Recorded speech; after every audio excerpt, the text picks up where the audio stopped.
माथेलो मुमल जी माड़ी मतवाजा खबर शेयर करें पिया नाज़रीन। लियाकत बोज़दार की रिपोर्ट मुताबिक माथेलो मुमल जी माड़ीअ में मारवाड़ी बिरादरी के माण्हुनि बासरनि खिलाफ़ एहतजाज किया है। उन्हनि इल्ज़ाम लगायो है त असांजी छोकरी नज़ीरा के बासर मीरो ऐं खमीसो मारवाड़ी कत्ल किया है।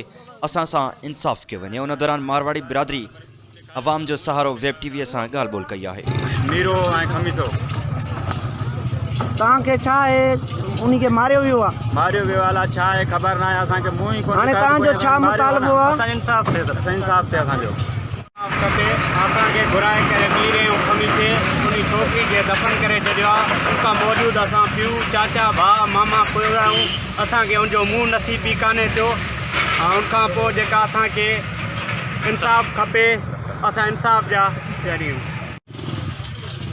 सर असांजी छोकिरी फौत थी वई आहे। सुबुह जो मीरो जे भाउ खे परणायल हुई चेतन जी। मीरे असांखे फ़ोन कई तक़रीबन 11 साढे 11 बजे त तव्हां अचो पंहिंजी छोकिरी खे दफ़नायो मुंहुं ॾिसो। वरी असां जीअं असां पंहिंजे घरूं पुॻासीं हिते ॾे रड़की खां त छोकिरी कपिड़ा वग़ैरह खणी आयासीं त असां को पहिरियों क़बर कुशाई करे छॾीसीं। असांखे जेको आहे दफ़नाए छॾीसीं। तव्हां देरि कयो दफ़नाए छॾीसीं। असां जेको तक़रीबन जीअं पहुतासीं असांखे इहा ॻाल्हि कई चए तव्हां लेट पुॻा ॿिनि जे करे दफ़नाए छॾीसीं।